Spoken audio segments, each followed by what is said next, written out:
Hi everyone, this is your friend Sajed Khan from English Learning Made Easy podcast. And today we are going to discuss about the problems in learning English from the perspective of native and the non-native English speakers. And to discuss on this topic, we have a great personality with us today. Just let me introduce. Ma'am Adriana Cefala is a qualified teacher from Melbourne, Australia. She is graduated from Monash University with the Bachelor of Education and completed many certificates and training in and education support and the Berry Street education model. Over the last 10 years, she has worked with a range of diverse individuals from students with learning disorders and trauma to students as a second language. You name it, she is taught them. In the year 2022, she moved to the other side of the world, Italy, and of course speaks Italian as her second language. Since living abroad, Adriana decided to pursue her love of languages and specialized in teaching English as a second language at an international school. In her spare time, she loves playing soccer, reading books, and enjoying the delicious Italian cuisine. Adriana is also the host and the producer of her very own podcast called English with an Aussie. Her podcast is spoken in 100% slow English, so it can be used as a resource in your language development. English with an Aussie has reached over 300 listeners in 40 countries around the world. Over to you. Thank you so much for that introduction, Sajed. It's wonderful to be here, and it's nice and refreshing to hear all of those things that I've been up to in the last 10 years or so. Let's introduce you to everybody. Perhaps we have some listeners who this is the first video that they've listened to. So I'm going to introduce you to everybody today. So Sajed Ali Khan comes from India, and he has completed a master's in English, philosophy, and he is now pursuing a PhD in American literature. Syed has gathered much acclaim for his writing. In fact, he writes his own poetry, novels, fiction, non-fictional, and even motivational books. Sajed has published a collection of poetry called The Rainbow of My Imagination, which he published in 2021, and I'm looking forward to reading it myself. He's currently working on a novel called Blooming Buds, and that's going to be published very soon. When he's not writing, Sajed spends most of his time reading, like me, and teaching and doing lots of great research. He believes that writing is such a powerful wand which we can change the world.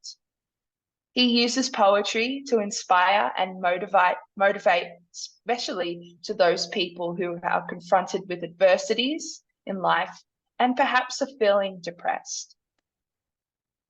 Like me, Sajed is the host and producer of a very famous podcast called English Learning Made Easy, and has been serving those people who want to speak English as their second language. Today, he has millions of listeners in more than 140 countries around the world. And just to top it off, he also runs his own YouTube channel called English Learning Made Really Easy. Thank you so much for such a lovely introduction. And I hope I would be working to the best of my abilities. And let's go for the discussion of the topic, what we have already decided. It is one of the most beautiful topic, and I would say it would be a first time that we are going to discuss how from both the sides, native and the non-native English speakers, how the English problems are going to be faced. So absolutely. Without further ado, I'd love to open up the Yeah. discussion with my first question, which is, where did the English language actually come from? Actually, the English language originated the early medieval period, evolving from the Germanic languages brought to Britain by Anglo-Saxon settlers around the 5th century. It was influenced by Old Norse from Viking invaders and later by Norman French after the Norman conquest in 1066.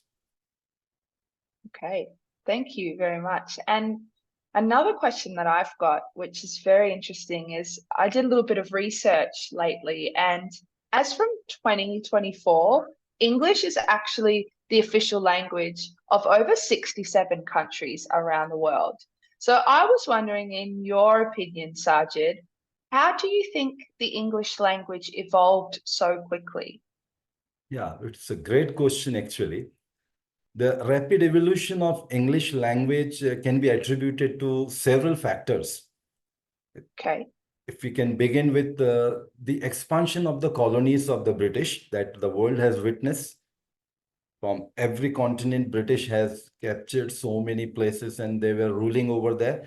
So the British Empire's extensive colonization has brought these people together, and wherever they went, they established their colonies, and their language was dominant because Mm-hmm. different regions they were going, and to communicate with the people, they started spreading that language. That was one of the factor.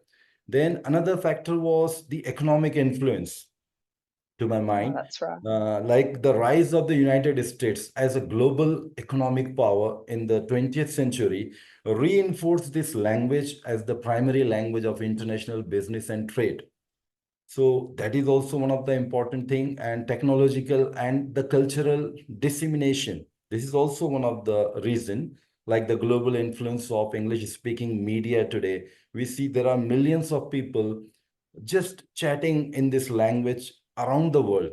Like on the internet, we see different sites are there where people are talking with whenever they are communicating on any topic. So English is the only lingua franca, you can say, that is used most popularly nowadays. Then Yeah, I education and definitely international see. communication is also one of the reason. Like English is often taught as a second language in almost every part in the world. So you will see it is commonly used as a lingua franca, and international diplomacy and science and technology. Wherever you will go, you will find English just like flowing in the blood of people. So we cannot ignore this language. If we learn this language, then we can become the citizen of the world. I hope I I answered the love that. question.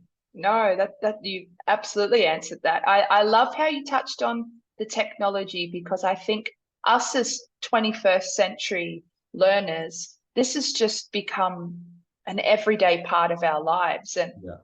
I did, while you were talking about that, I wondered whether when you are communicating with your friends, family, or maybe even some fans of your podcast, Yeah. are you using English for the most part? Or are you Yes. using your common language, your mother Generally, tongue? generally in the family, when we talk about, so we switch to the regional languages everywhere. This is a Hmm. common phenomena. But when suppose if I'm talking with my international friends like you or some other, so generally we have no other option. We have to either talk in Yeah, English or to your language. So I would love to learn your language also, like Italian and some others. Even I have a hobby, and what I can say, I feel very much excited to learn the new language. So uh, when you talk about the local people here, then definitely we talk maximum time in our regional language only. okay. Thank you for answering that question, Sajid. Now, I want to ask you some question. This is being an English teacher, I would also like to know your opinion about this, because as a non-native English speaker, I have put forward some points. Now, I would like to know, as a native speaker, how do you think about these problems faced in learning English? So my first questions to you is, Adriana, you live in Italy, and work in an international school. Could you share with us the actual demographic of the students you teach there? Absolutely. I always, when I think about my workplace, it almost doesn't seem like I live in Italy. It's very strange concept, but when I go to work, yes, we're speaking in Italian. Yes, we're speaking in English, but not everybody is Italian. So just to put that into perspective for you, the nature of my school is a private school. So obviously people are paying to go there. There is a tuition. Um, there are many sectors of our school. We have the kindergarten, we have primary, we have high school, middle school, and even many different courses that are running that connect us with other schools around the world. But the type of area that I work in is the elementary sector. So us in Australia, we don't call it elementary, we call it primary school. So I'm a primary school teacher. So I teach across the ages of starting at age 6 all the way up until about age 11 or 12. Now, I'm just thinking about my classrooms. I would probably say that half of the students are Italian, born in Italy, with 2 parents who were also born in Italy. Oh. But then I would also say that probably 30% of students are Italian, but have one parent who wasn't born in Italy. So we have many students who are coming from China, people coming from Albania, Romania very recently, even Morocco, places like that.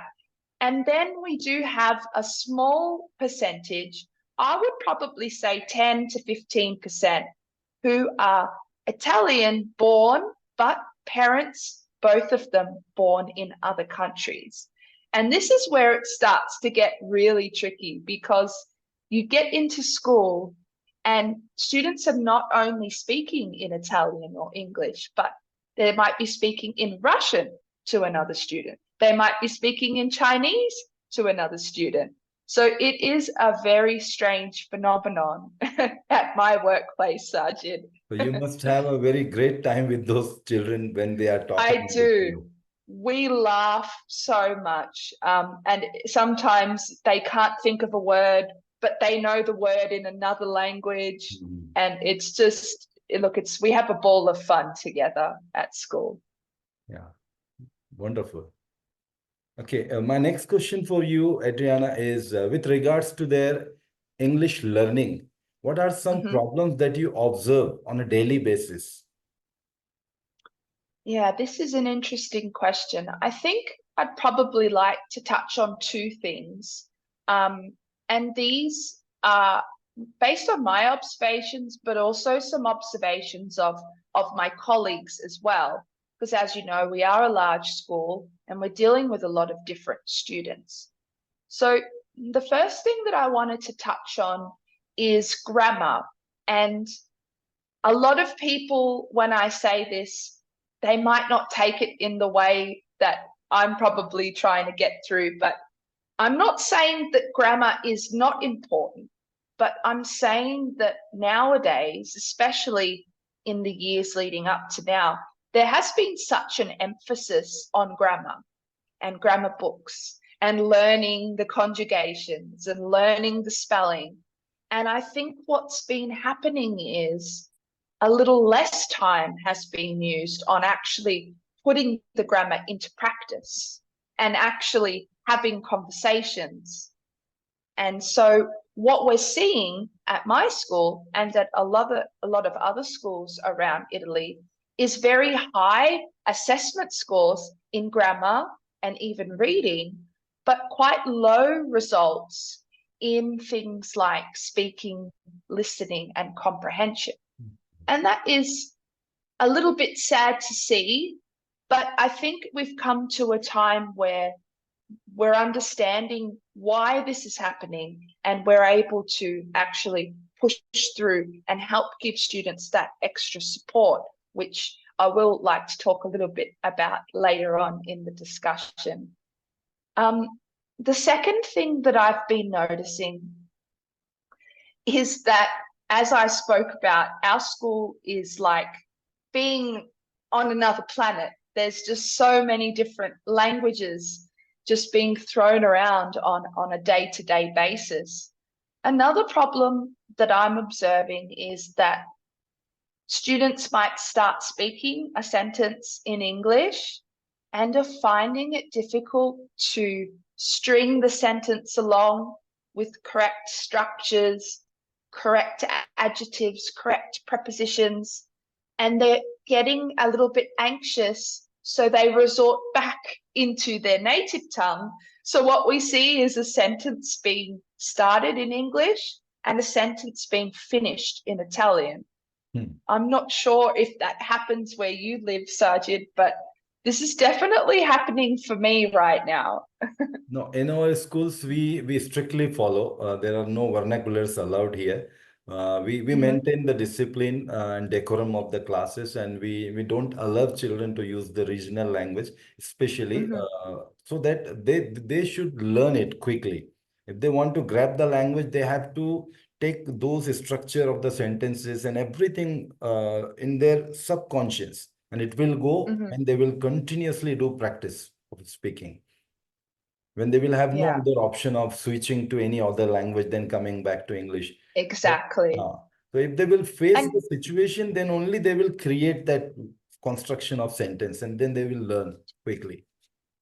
yeah, that makes sense. I think this is something that, some of my students are only just learning the language. So I think this comes with development and growth and moving, into different age groups. Yes. So I'm hoping that in the future, this switching, I think there is actually a name. I think it is called code switching. Yeah. This phenomenon hopefully will sort itself out. Yeah. My next question for you is what are some solutions or strategies that you offer to your students as a native speaker? Yeah, so I think touching on that first point that I made when we were speaking about those assessments being very high in grammar and very low in speaking and listening, I think one thing that my school's been trying to do is offer two types of English classes. So one classroom that is strictly for grammar and structures and all of those, very rich things that we base our language on, but also offering a second type of English class, more hands-on English class, one that we can have conversations and learn through playing and learn through different styles of teaching, not just focusing on, your chalk and talk that a lot of teachers are being subject to. So this is something that's really important, is having a variety of English, but also offering different subjects like science, physical education in another language. I think this is a very important thing, is to just have our students constantly living, breathing, doing their everyday things, but just in another language. So that's one thing that I'm really, really happy with. The second thing that, when we were talking about that switching between languages, Yeah. one thing that I'm a strong advocate for is feedback, but not the type of feedback that comes after. I'm talking about feedback at that very moment when somebody's making a mistake or maybe their pronunciation is off, actually stopping them, Immediately not to will be correct. annoying. Okay. Exactly. So interjecting, not to be annoying, but to use these moments as Yeah. teachable moments. And so what's happening, I've noticed, is that parents or friends have let their student or their friends jibber jabber on and not given them that constructive feedback. So they've actually learnt how to say something wrong. And now it's become a habit in their mind, Yeah. right? Yes, of course. And so it's very hard. We always have this saying, it's very hard to teach an old dog new tricks. Yeah. So I'm a big advocate for feedback right at that very moment Yeah, to that is, help push to my those students opinion, along. sorry to interrupt you. To my opinion, that is a No, quick way of learning the language. Very quick way. yes, When you are correcting there and then only, then the child also learns very quickly. The vocabulary also expands and the language also enhances. yes, I agree. Yeah, Um, so I did have something else that I did just want to quickly touch on yeah, is that when they are having those moments where you can see them struggling, you can see them looking for a word or searching for a phrase or a piece of grammar, it's just saying, hey, we're at school, just take a breath, think about it, because you've got it up there. yeah, There's no pressure. And giving students and even adults yeah. just time to process so that eventually, over time, their processing and the way of actually getting their phrases out will become quicker. Yes. And That's very actually, important. motivation is very much needed. More than the teaching and everything, the motivation is most important factor, I think. When you motivate somebody, when you encourage someone, then the learning also become very rapid. The person is Exactly. also confident. Fantastic. Yeah, Well, I've got a couple of questions for you, if you yeah. don't mind. You're most welcome. Yeah, Seeing as you asked me for my perspectives of yeah. being a teacher, being a native speaker, I wanted to hear from you because probably a lot of people don't know this, but you actually speak many languages, Yeah. isn't that right? Yes. Would you tell us the languages that you speak? Like being Muslim, I speak Urdu as my mother tongue. Then, since I born in India in a state called Maharashtra in Aurangabad, so I speak Marathi here. Then I speak Hindi, that is the national language of our country. Then Okay. I speak English. Then little bit Arabic I learned when I was abroad, and now I'm just thinking to just be actual proficient in all these languages, whatever I'm thinking to learn. Like even I would like to learn Spanish. I would like to learn that this Russian or German, because nowadays learning language is very easy. Apps are Yes. available, so many things. So many Yeah. resources out Yes. there to Yes. help you. Yeah. Fantastic. Well, I'm wondering, you've Yeah. been living in India for your whole life and you speak wonderfully in English. I love listening to you speak in English. But when actually did your English journey begin? Yeah. Actually, my journey began since my childhood only. But the Mhm. problem was that I didn't have the people with whom I can communicate. That has been a big hurdle in my learning. So whenever I used to go and talk, so people were not very much interested in replying or giving a chance to communicate with them, because most of the people they feel that this is a very tough language, this that. So I tried to get the company of some of the foreign friends who were working, who were Mhm. sorry, studying with me in the junior college. And when I reached to junior college level, when I passed my high school and others, so I reached to that level. And then I got internet, I got so many other sources. Then I got some international friends. And then through just learning by self, as well as by reading, by watching movies, by listening audio, like Voice of America, BBC. There are so many couple of things were actually working together. That's very interesting. Yeah, Alrighties. I was wondering also, nowadays, I mean, obviously you're a grown man, you have your own family, yeah. you've done all of your studying. What do you see as being different now in English learning than when you were younger? Actually, the whole scenario is changed.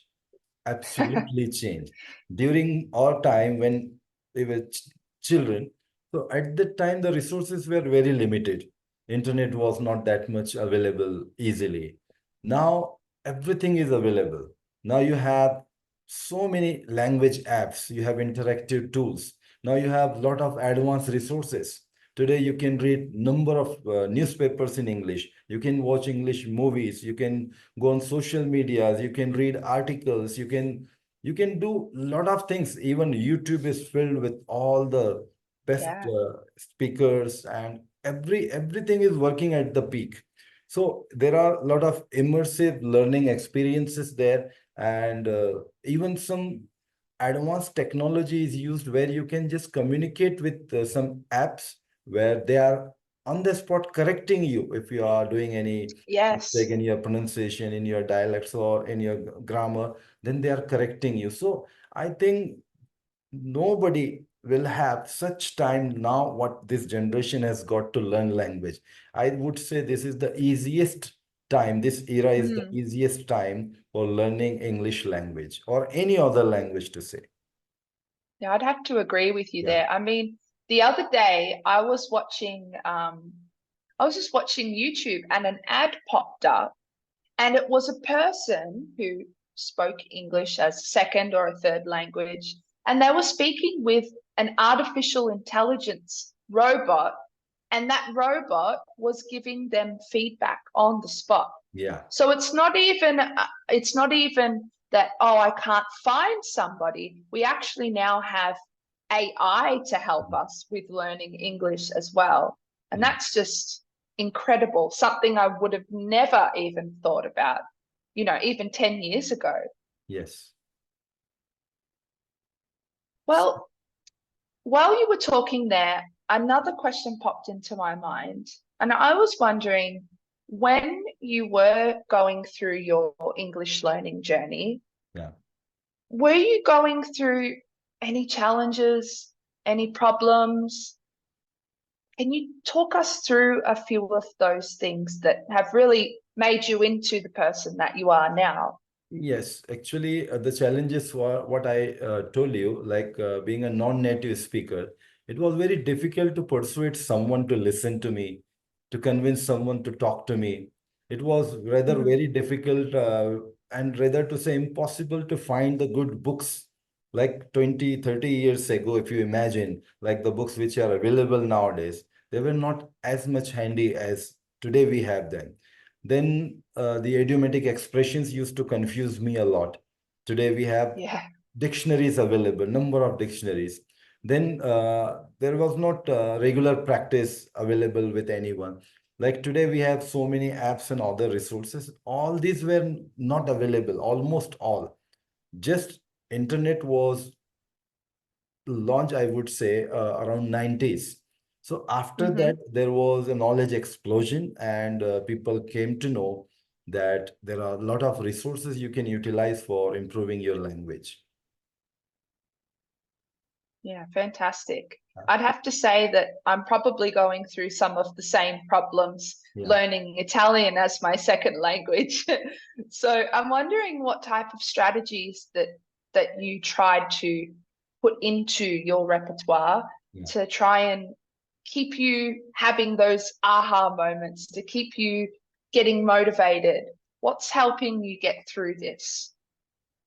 Like when you are able to speak with a native speaker, that sense of confidence gets boosted, and Hmm you feel as elated with pride that you are able to communicate with the people living in America. You are able to communicate with the people living in Australia. Means you able to communicate means you are able to understand their language. They are able to understand your ideas, your thoughts. So that is a feeling that I don't say it would be explained in words. That is a very Yeah. unique kind of feeling, a feeling like you have conquered the world, you have achieved what you have Yeah. been dreaming for. Yeah, I agree. I think I'm not sure if I learnt this maybe in a psychology class, but I remember my teacher when I was younger saying that there are two types of motivation in life. Yeah. There's there's the type of motivation of reward, of getting Yeah. something, achieving a certificate, or achieving money or a prize. But then there's that intrinsic motivation. And I think you hit the nail on the head there, is that that is what keeps you pushing forward, is that energy, Yes. that pride, that I Yes. don't think you can really get that feeling with something other than a language, to be honest. Even people were getting surprised when I was talking to them in the beginning. They were thinking, ki, no, it is miss here in the city where I live. Generally, you will not find people talking. Nowadays, people are improving a lot, and there are a lot of good speakers, a lot of good writers. And but in those days when I was learning as a child, so it was very difficult actually.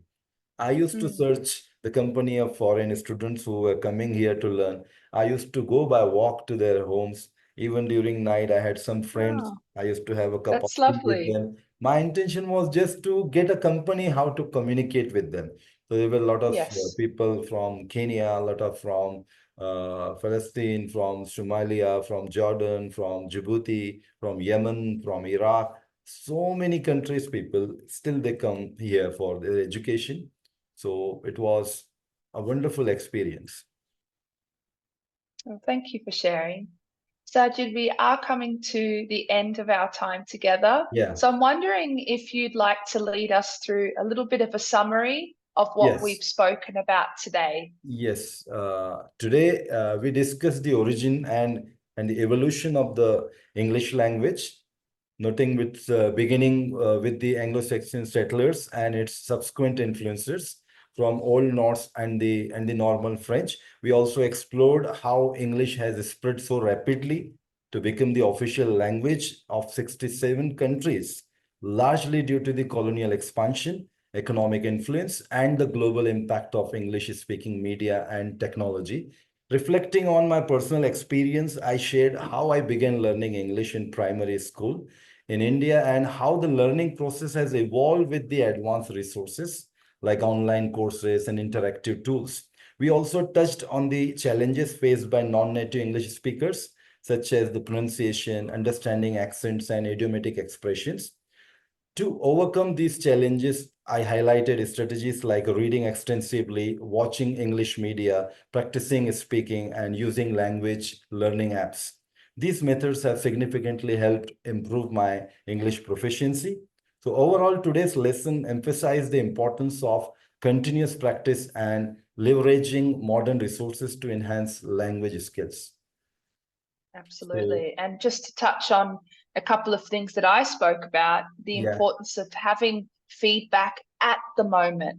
In fact, if you're listening and you're one of those people who are struggling, I want you to open up your mind and actually start your phrases with, if I make a mistake, I want you to correct me. I won't be offended. And what will start to happen is you will start looking forward to getting that feedback. And this is where the amazing learning happens. So, to conclude today, I would love to give you guys a quote. And this quote is from a person whose name is very difficult to pronounce, but I will try. I think it's Charlemagne. And they say that to have a second language or a third language or a fifth language, if you're like Sajid, is to possess a second soul. of course. So I love that. And I think that it reigns true. Yes, absolutely. I do agree because when you learn a language, you don't learn a language, you learn the culture of that person. You learn the life, you learn the style, you learn the thinking, you learn the ideologies, you learn so many things of that culture. And learning a language is just like opening a window to see a new world. To my mind, it's Absolutely. not less than a window where you can peep into the world and you can come to know about the lovely people living around some other corner of the world where you have never imagined. You can see people through a language. So I would say language is working as a bridge. And it reminded me Yeah. one of the beautiful definition given by Keith Davis, that is from the US. About the definition, he said, English or any language is just as a bridge. Mm-hmm. Yeah, it works as a bridge. He says, Language is a bridge by which a person crosses the river of misunderstanding, which sometimes keeps the people separate. Because when the Hmm. misunderstanding creates because of the miscommunication or lack of communication, Exactly. then the people are separated. So I would like to thank you, Adriana, for your thoughtful questions and for guiding this enlightening discussion. It was indeed a great time talking to you. Your keen insights and engagement have made this session both intellectually stimulating and highly enjoyable. Thank you very much, Sajed. It's been an absolute honor to be welcomed onto your platform today and to share some of my wisdom and also hear some of yours too. I'm looking forward to continuing to collaborate together and Definitely. hopefully maybe in the future we might even have some more interesting Of course, conversations of course. happening. I would love to have a series of videos with you because we both are English teachers and definitely we can do a lot of things. Fantastic. Well, it was great talking to you. And for those who are listening, have a good morning or a good night wherever you are in the world. Yes, thank you so much. See you again in our next video with some new topic. Till then, bye bye. Take care Bye. and God bless us all.